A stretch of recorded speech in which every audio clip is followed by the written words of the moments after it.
3, 2, 1, 0. Action. Ignition sequence start. Wanna Geeks.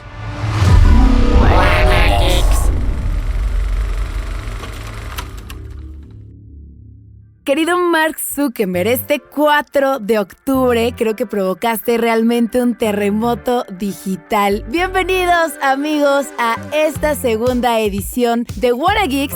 Este día me acompaña nuevamente mi querido amigo Ricardo y Joaquín. Y es que nos pusiste a todo el mundo de cabeza. Y no solamente por la caída de las redes sociales más utilizadas como lo es WhatsApp, como lo es Facebook e Instagram, sino también porque se rumoran de estas filtraciones de información de un algoritmo tóxico para, obviamente, potencializar el hábito del consumo. Pero, ¿qué opinas tú, mi querido Ricardo? Muero por saber qué sentiste tú este 4 de octubre sin tus redes sociales. Pues, bueno, emociones encontradas. ¿Ah, sí? Bueno, no, más allá de que por ahí he escuchado que provocó como mucha ansiedad social y no es que me quiera sentir exento de ella, o sea, como que entorpeció mi comunicación laboral. Me explico y tampoco es como que me enloqueció, pero sí dices puta, ¿no? O sea, sí tuvo una afectación directa en mis cuestiones profesionales. Eso es como yo lo viví. Pero tú dinos, Joaquín, ¿qué tal te fue a ti? Pues así como ansiedad no me provoca, pero yo ya no lo uso como lo usaba a lo mejor hace algunos años. Y creo que esa ansiedad de la que hablas es generalizada, es lo que llaman el FOMO, el Fear of Missing Out, o miedo a perderse de algo. Creo que a eso se refiere esa ansiedad que sufrió la mayoría de las personas cuando se caen 3 redes, 3 de las más importantes. Qué fuerte eso, porque se extiende de 1000 maneras, ¿no? Pero sí, claro. Y a propósito, estos leaks que tuvo, estas filtraciones que tuvo de usuarios, se dice que fueron más o menos 1,500 millones de usuarios de Facebook y que además se vendieron a $5,000 por cada millón de registros. O sea, se supone que las empresas estuvieron comprando nuestra información a ese precio. ¿Cómo les quedó el ojo? Para que sepan. Oye, pero ¿no? pues que nos pasen una comisión, ¿no? Ya si van a usar nuestros datos y todo eso, deberíamos nosotros de tener algún tipo de ganancia, o por lo menos unos cuantos likes o algún tipo de estímulo por ahí que juegue con nuestra psique, ¿no creen? Pues es que ese es el modelo de negocio precisamente, ¿no? Por ahí dicen que si no sabes qué vende una compañía, el producto eres tú. Lo que vende en Facebook, lo que vende en las redes sociales es la información de sus usuarios que entregamos libremente y hasta entusiastamente, ¿no? No, y con unas ganas. O sea, yo por ejemplo soy como súper consumidora y adicta, me considero adicta a lo que es Instagram. Y real, yo sí sentí un nivel de ansiedad, yo creo que del 1 al 10 un 5, ¿no? Porque dije, ¿cómo? O sea, ¿qué está pasando? ¿Por qué no puedo subir mis cosas? Mis seguidores me van a dejar de ver. O sea, no es posible que esto esté sucediendo, ¿no? Sí, y es súper claro. curioso cómo, por ejemplo, obviamente a mí también laboralmente me afectó a la hora de la comunicación. Pero a mí Instagram sí me generó como cierto nivel de ansiedad, que es uno de los problemas que me gustaría también que tocáramos en algún momento, toda esta afectación que está teniendo como en los jóvenes, ¿no? Yo de pronto me cacho como comparándome con muchos modelos y estereotipos que hay ahí. Más allá de las especulaciones que todos tenemos, ¿no? Y que como usuarios de pie también de todas estas plataformas las hacemos más o menos. Más allá de lo que creamos, tuvimos la oportunidad de platicar con Steve de Shataka, entonces tuvimos ahí una conversación que nos aclara bastante del panorama. Vamos con ella. Wanna Geeks. Hola Steve, muchísimas gracias por aceptar esta invitación a Wanna Geeks. Y bueno, para entrar en contexto, quiero saber qué tan frágil es realmente el todopoderoso Facebook. ¿Es verdad? Lo decía ya hace rato, es una de las lecciones más grandes que nos deja esto. Es verdad que no podemos asumir que siquiera un gigante tan grande del tamaño de Facebook es invulnerable en Internet. Ahora, con que sea vulnerable me refiero a un montón de cosas. O sea, Facebook, por ejemplo, se ha hecho vulnerable a sí mismo con temas como, por ejemplo, como los de Cambridge Analytica, ¿no? Se ha hecho más vulnerable recientemente con temas como, por ejemplo, la filtración de datos de investigación sobre su nueva aplicación de Instagram para niños, que incluso el mismo centro de investigación de datos concluye que podría ser no benéfico, ¿no? Para niñas y niños. Ahora, más recientemente en el tema técnico, pues vemos que tampoco son invulnerables y ni siquiera por una intervención ajena, ¿no? Sino por una configuración propia, una actualización propia de sus sistemas de enrutamiento. No, un conglomerado así de grande no es invulnerable. ¿Lo que ocurrió este lunes se puede llegar a repetir? ¿Qué repercusiones crees que tendría para el usuario? Sí, por supuesto que se puede. Creo que una de las lecciones que nos deja este tema es que ni siquiera conglomerados tan gigantísimos como Facebook, que es una tecnológica que cada vez que se cae arrastra el Nasdaq para abajo y cuando va para arriba también arrastra a la bolsa de valores, es muy grande.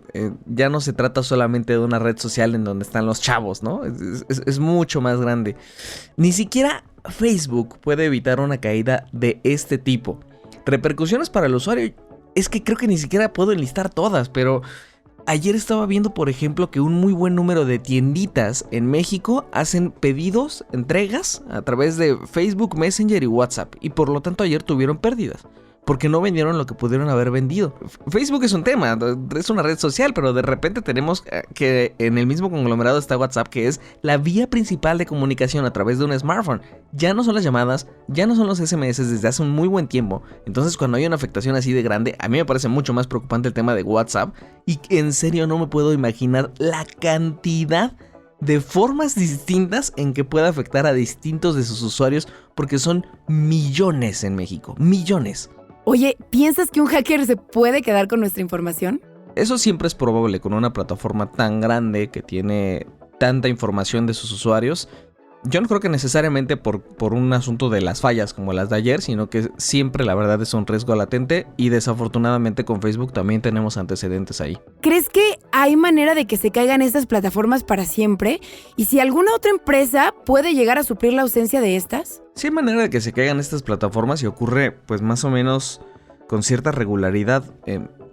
Este caso va a ser sonado por la cantidad de tiempo en que se cayó Facebook y las apps de la compañía, pero pues en realidad las fallas simultáneas de las de WhatsApp, Instagram, Facebook ocurren más o menos frecuentemente. Solo en 2021 deberíamos llevar algo así como media docena de caídas.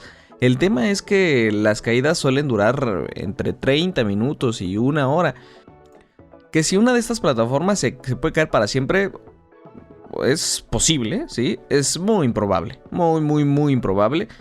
Y que si alguna otra empresa podría suplir su ausencia, pues eso es lo que hemos visto también ocurrir una y otra vez en el tema de redes sociales y plataformas digitales.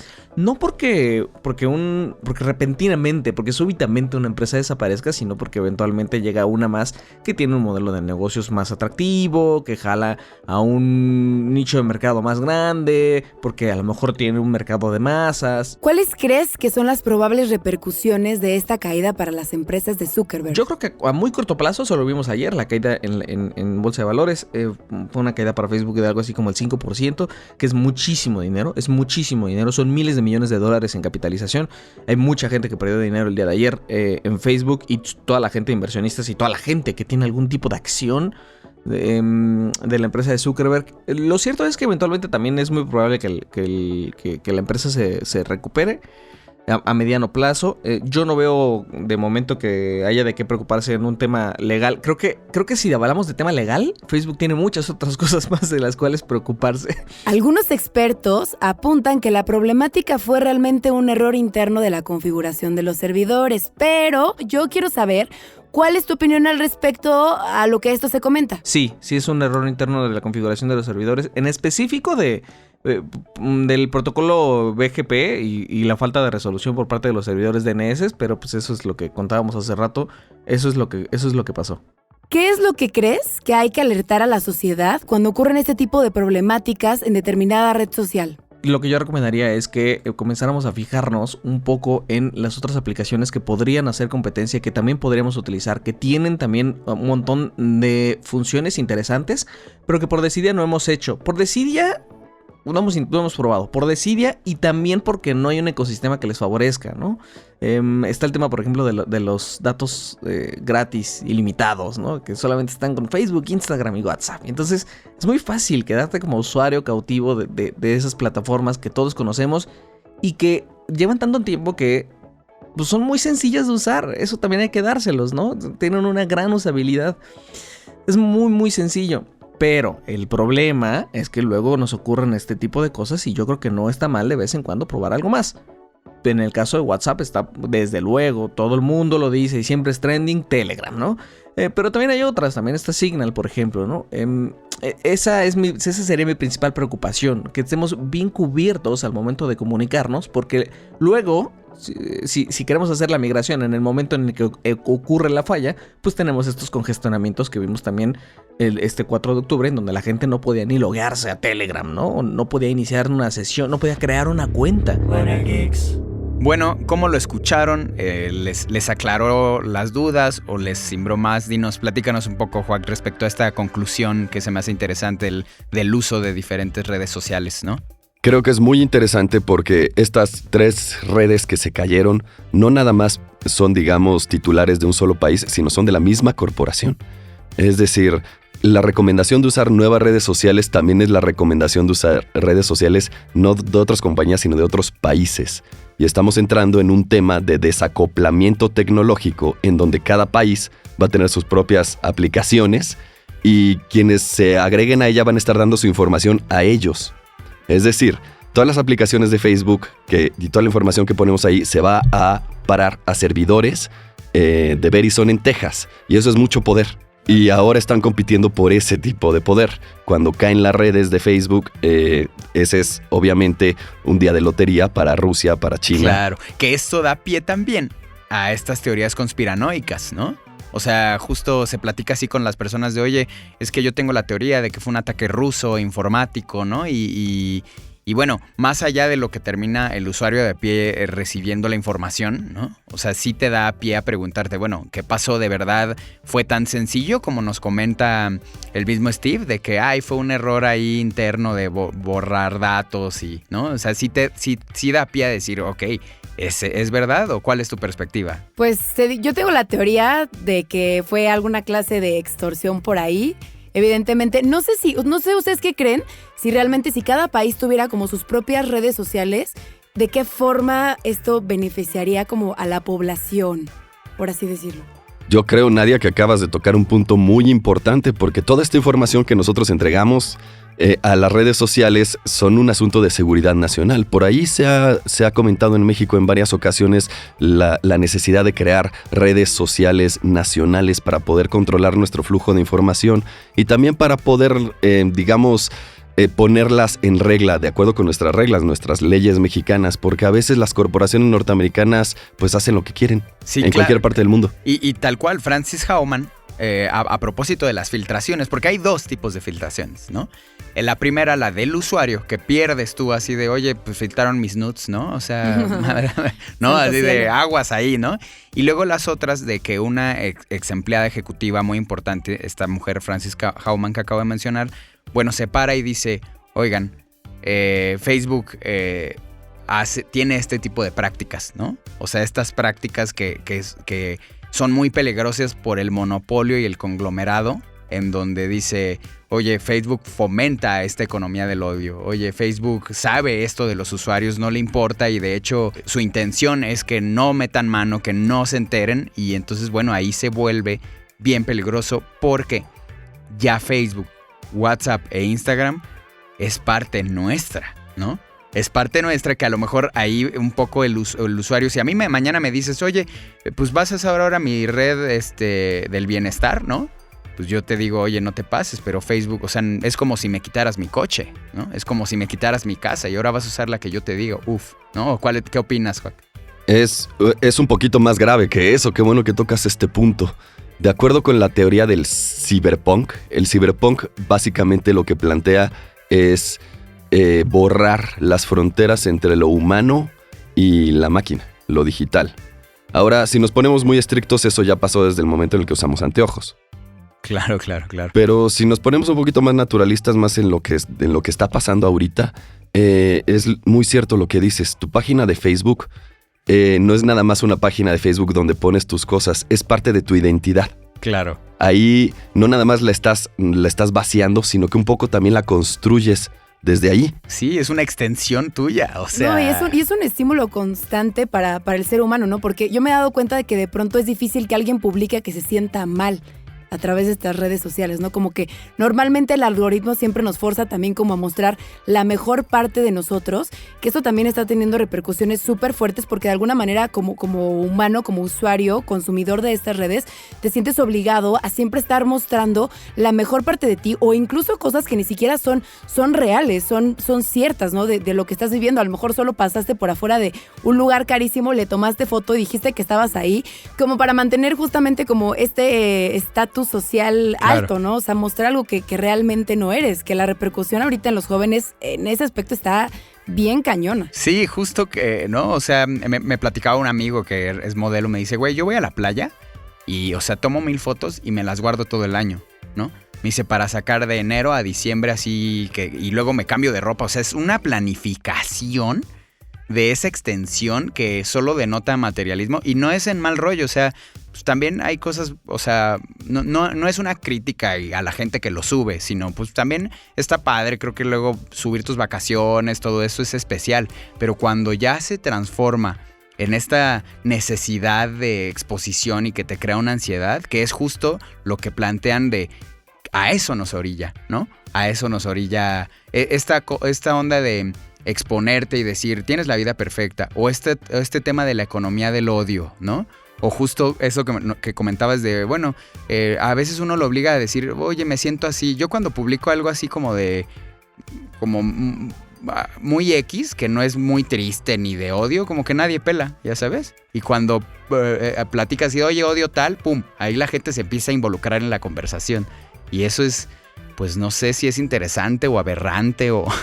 No, pero no solamente, o sea, claro, no solo se ocupan estas redes sociales para este tipo de cosas, ¿no? Sino también hay gente que los usa a su favor. Bueno, los negocios, esto que hablábamos hace ratito de a quienes afectó también laboralmente esta caída, ¿no? O sea, ya no solamente es ay, me quiero ver bonito, sino cuánto dinero o cómo va a repercutir en mi día a día económicamente la caída de este tipo de plataformas, ¿no? Cómo nos hemos hecho tan dependientes y tan necesitados de todo esto para generar simplemente tu alimento del día a día. Claro, es muy interesante lo que dicen porque además tiene que ver no nada más con la representación de uno mismo en redes, sino con su negocio, o sea, su forma de vida. Y la selfie es un tema muy espinoso e incómodo porque tiene que ver con la identidad y con el escrutinio social, el eterno estrés entre lo que uno es y lo que uno representa. También, si nos pasamos una teoría adolescente, la selfie con toda su, digamos, forma chafa de ser, ¿no? Su forma instantánea de ser es como una especie de mini biografía, ¿no? Soy yo en este momento sintiendo esta cosa. Y este es mi contexto, ¿no? Este es mi contexto. Es incidentalmente superfluo también, ¿no? La teoría de la selfie como un espejo público es toda una onda, pero la verdad es que hay tantas versiones de uno mismo como gente que te reconoce y que tiene una imagen mental de ti.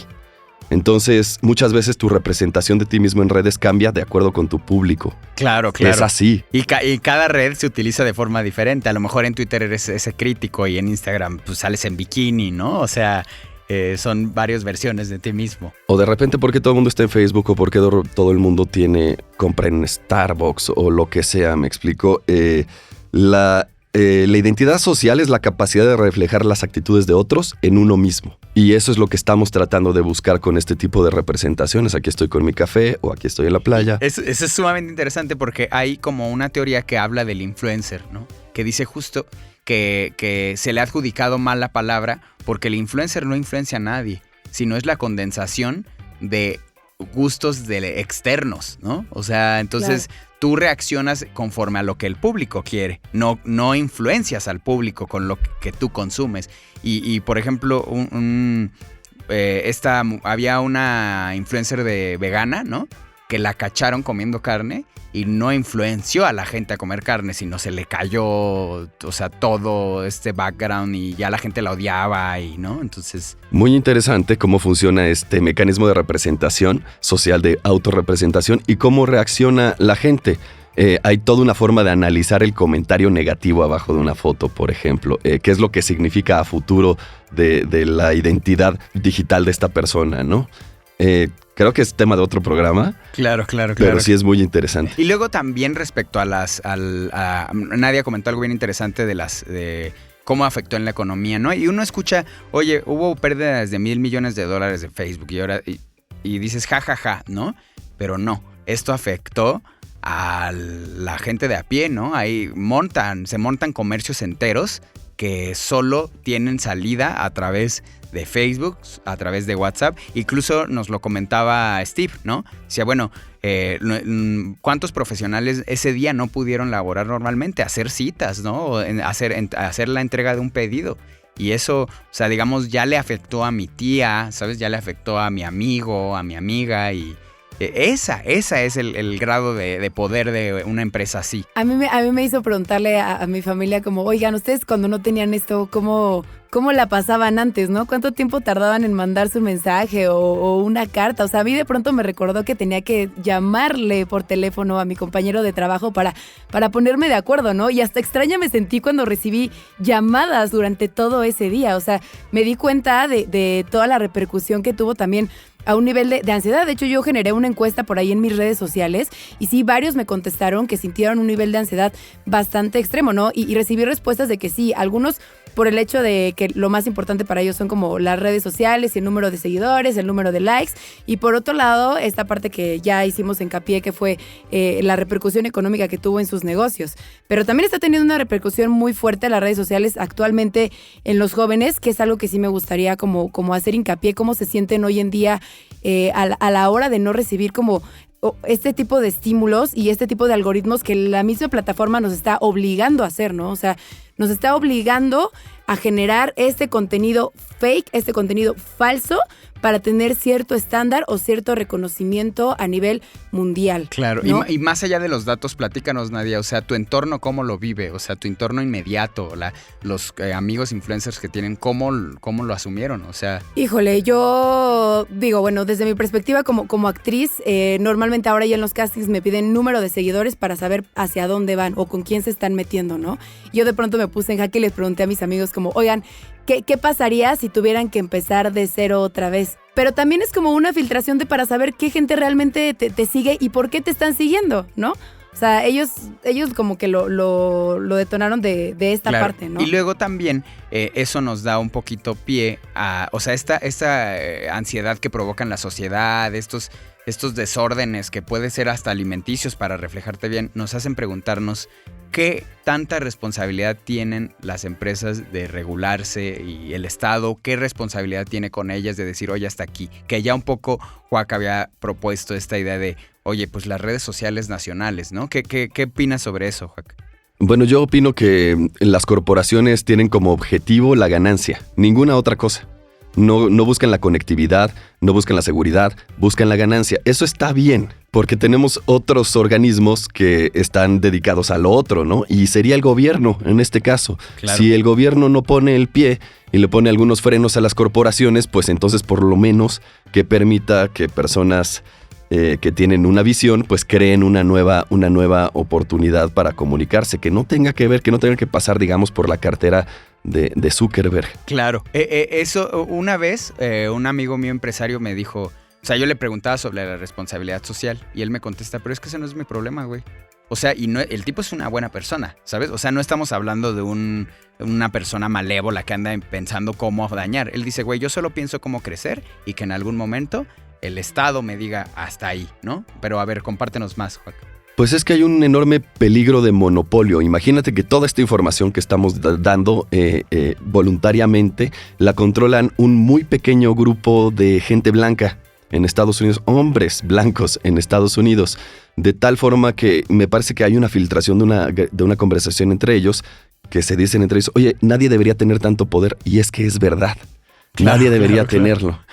Claro. Incluso, por ejemplo, hubo un tema, ¿no? Muy interesante con Facebook en Irlanda, en el que agarran y le meten una demanda y le dicen, oye, tienes que censurar acá y acá, y Facebook fue hasta las últimas instancias. O sea, Facebook dijo, oye, yo no tengo por qué censurar mi contenido y yo voy a luchar y llegaron hasta la corte.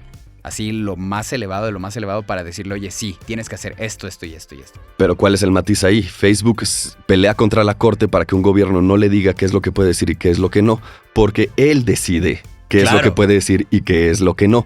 Ahora, ¿quién lo va a obligar a Facebook a respetar la libertad de expresión de alguien o a censurar algo que quizás sea un delito? Y ahora, eso se vuelve sumamente interesante y complejo porque Facebook se crea con unas estructuras, digamos, de países, vamos a darles el privilegio de primer mundo, ¿no?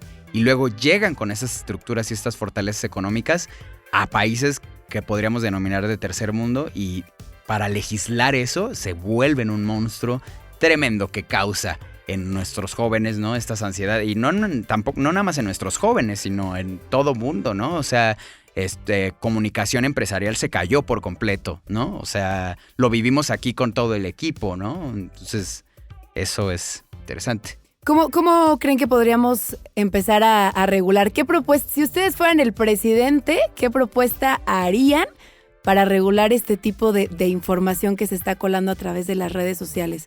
¿O qué afectaciones podríamos ahora sí que hacer hincapié en las que tenemos que voltear a ver tanto jóvenes, niños, adultos, padres de familia? ¿Qué podríamos hacer? ¿Qué propuestas ustedes podrían dar? Si me permiten aventar una fantasía, yo creo que lo primero que habría que hacer en México para que la información de los mexicanos no se vaya a otra parte es crear un servidor. Ahora, los servidores son muy caros. Son edificios gigantescos que ocupan mucha energía porque los ventiladores están funcionando todo el día. Bueno, son tan caros que en realidad muy pocos países los tienen. Ya les dije que el más importante del continente está en Texas, es de Verizon, es privado. Y toda nuestra información se va para allá.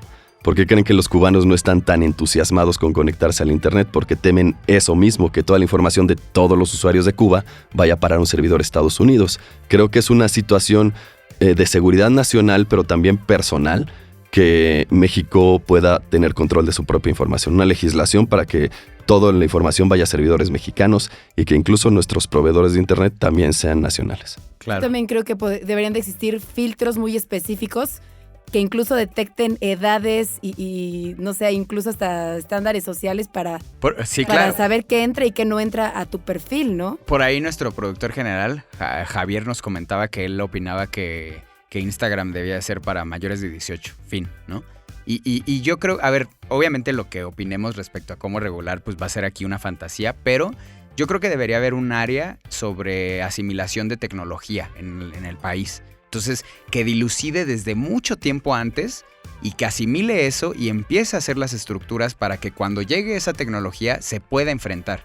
Porque lo que ocurre es que reaccionamos en lugar de accionar, ¿no? Entonces ya nos llega Facebook y ya después de 7 años de tenerlo encima y de que ya hay índices de suicidio elevados y cosas así, ya es como de, oigan, ya tenemos que hacer algo porque esto ya nos está llevando, ¿no? Y yo creo que el reaccionar lento es lo que nos hace de repente encontrarnos perdidos en lugar de saber por dónde estamos navegando. Y esa es mi perspectiva, ¿no? O sea, de esta. Pero tú, ¿cómo regularías? Ay, todo esto me recuerda mucho a un capítulo por ahí que hay de Black Mirror, en donde justamente empezamos como a vivir esto que estamos viviendo ahora, ¿no? O sea, de pronto ya la gente ya ni siquiera va a poder entrar a una tienda a consumir una botella de agua por la cantidad de likes que tiene en sus redes sociales, ¿no? Lo único que pido es que por favor no lleguemos a este punto, ¿no? Las reglas, no sé quién las va a establecer, no sé si México lo va a aceptar, no sé si Estados Unidos, Rusia, no tengo idea, pero de que algo se tiene que hacer, algo se tiene que hacer. Y también como negocio, como empresario mexicano, empezar a buscar otro método, igual a la antigüita, volver a repartir folletos y cartas, para que si vuelve a pasar esto realmente no cause este desastre y esta ansiedad que provocó la caída de estas redes sociales durante este 4 de octubre. Bueno, y antes de irnos, yo sí quería hacer hincapié en este tema de Frances Haugen, ¿no? O sea, creo que hay una responsabilidad de nosotros como usuarios y consumidores de todas estas redes sociales de dar un seguimiento a lo que ahí está pasando. ¿Por qué? A raíz de este gran poder y este conglomerado que significa Facebook, con WhatsApp, con Instagram y las empresas que sigue adquiriendo, el tema aquí es que ella se da cuenta de estas prácticas tóxicas que hay, que en cuanto a la hipersegmentación, en cuanto a cómo induce al usuario a participar en sus redes sociales y los trastornos que esto conlleva. Y entonces se da cuenta, esa es la afamada filtración de información que ella da, y entonces comienza toda esta batalla en la corte, ¿no? En la que Facebook dice, oye, no es mi responsabilidad hacer esto y esto y esto, y Frances está ahí diciendo, oye, pero estas prácticas no están bien, ¿no? Entonces, a lo que voy con la responsabilidad del usuario es darle seguimiento, saber qué pasa, saber con qué interactúas, ¿no? Y Y desde esa perspectiva, creo que Juac nos puede hablar un poquito más sobre esta hipersegmentación que acabo de comentarles, ¿no? Bueno, creo que el usuario es la persona con menos poder en toda la ecuación y por lo tanto con menos responsabilidad. Muchas veces el usuario no sabe que está dentro de una cámara de eco creada por el propio algoritmo basada en sus preferencias y a lo que le da clic, o lo que el algoritmo cree que son sus preferencias. Si tú tienes Netflix, habrás notado que no siempre le da a lo que te gusta. Entonces es un poquito una práctica invisible de censura o de preferencias en donde uno simplemente queda atrapado en un discurso. El propio algoritmo contempla algunos contenidos puente del cual puedes salir de estas cámaras de eco, pero en realidad, y ahí sí te tomo la palabra, sí requiere de la responsabilidad del usuario como para buscar a otras voces. Pero normalmente no somos así, normalmente buscamos lo que nos confirman nuestros prejuicios. Ahora, la legislación, por ejemplo, que dice la whistleblower, se llama la 230 en Estados Unidos y lo que hace es proteger a las plataformas del contenido que sube el usuario, es decir, quitándole toda la responsabilidad a la corporación y diluyéndola entre los consumidores. Este es un asunto de responsabilidad corporativa. Y si el gobierno no pone las manos en el asunto, no se va a solucionar. No se va a solucionar y aparte va a causar muchísimos daños en general a toda la población, ¿no? O sea, esta adaptación a un personaje, a un estilo de vida al cual te tienes que adaptar a través de estas redes sociales. Y fíjense, yo me he dado cuenta mucho personalmente que Instagram, por lo general, y hay estudios que comprueban esto, que genera casi la misma sensación de una droga muy fuerte para el cerebro, ¿no? O sea, este estímulo constante de likes y de publicaciones hace que el usuario se vuelva cada vez más adicto, ¿no? Porque, por ejemplo, Instagram fue una de las plataformas que de inicio empezó como con toda esa sección de las historias y así. Después lo pasaron a Facebook, a Facebook y a WhatsApp, pero ¿por qué no funcionó igual, no? Porque no estaba retroalimentando ahora sí que a los creadores de contenido de la misma forma. Entonces, por eso hay más enfoque, siento, hoy en día, y es una de las más potenciales lo que es Instagram. Yo que he estado como súper metida dentro de Instagram, tratando como ahora sí que de adaptarme y de crecer dentro de esta plataforma, me he dado cuenta de que hay muchas cosas que hay que seguir dentro del algoritmo, ¿no? O sea, te tienes que poner a pensar en qué tipo de publicaciones tienes que hacer, a qué horario tu gente o la gente que te sigue realmente está pendiente de lo que estás haciendo, cuáles son el tipo de calidad de fotografías que tienes que subir, cada qué determinado tiempo estar subiendo ahora sí que el contenido. Pero entonces tú sí percibes esta burbuja, Nadia? O sea, es una burbuja enorme y es una frustración que, digo, yo me cacho haciéndolo a mi edad, o sea, a mis 24 años, y trato de sobrellevarlo, ¿no? Y de decir, ok, esto es parte de mi trabajo y vamos a llevarlo por ese lado, ¿no? Pero no quiero pensar en la repercusión que tiene a alguien a lo mejor un poco inestable emocionalmente, un joven de 13, 14 años, que llega a hacer cosas que ni siquiera quiere hacer, ¿no? O sube de pronto nada más, incluso fotos o fotografías muy fuertes simplemente para adaptarse a este medio que de alguna manera te hace crecer o socialmente te hace ver mejor. Claro, y el Wall Street Journal habló muy claramente sobre los perjuicios que tiene, ¿no? En los adolescentes, más que nada, porque creo que son el material más manipulable, ¿no? Y a raíz de eso, el 5 de octubre estaba testificando en el Senado esta mujer Francis a raíz de esto y creo que esa es la responsabilidad, darle seguimiento, porque además de todo, otra de las observaciones que hay ahí es que los países, o sea, los más vulnerables es América Latina, África, entonces pues abusado, ¿no? Porque podemos ser la gran víctima y no tener ni idea. ¿Tu conclusión, Juac? Mi conclusión es que el Internet sigue siendo un terreno muy poco explorado y muy poco explotado. Y que México se está quedando atrás en términos del control de su propia tecnología. Tenemos que tomar el control de nuestra información, de nuestra tecnología, y tenemos que apoyar a las personas visionarias que tienen esto como un plan ya desde hace algunos años. Claro. Yo pienso que cada cosa que vemos tiene su derecho y tiene su revés, ¿no? Y hay que aprender a usar estas redes sociales a nuestro favor y darnos cuenta, o sea, ser muy conscientes de nosotros mismos, de decir, oye, ¿cómo me está afectando ya en mi vida? O sea, y en ese momento ponerle un alto, ¿no? Entonces creo que también es responsabilidad social, pero también del Estado de estarnos como ayudando a sobrellevar eso. ¿Algo más que agregar, Nan? Yo nada más digo que tal vez debería de existir ya una materia que regule esto dentro de las escuelas, incluso que los mismos profesores y docentes orienten de alguna manera ya a los alumnos en todo este ambiente del internet y la tecnología, que creo que se está haciendo, pero no al 100%, entonces como que hacer hincapié en esa parte. Y pues nada, yo creo que esto nos daría 3 horas más de conversación en Wanna Geeks. Pero esta fue la segunda edición. Espero que les haya gustado, espero que se hayan informado. Y nos vemos en la siguiente edición de Wanna Geeks. Amigos, que tengan una excelente tarde, día o noche. Muchas gracias por acompañarnos nuevamente, mi querido Ricardo y Juac. Un placer nuevamente platicar con ustedes. Gracias a nuestro entrevistado. Nos vemos en la próxima.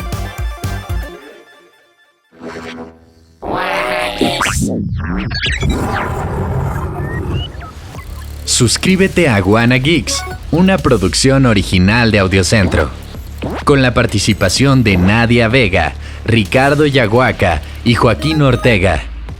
Edición Héctor Mondragón. Producción Javier Martret. Dirección general Luisa Cantú. Audiocentro.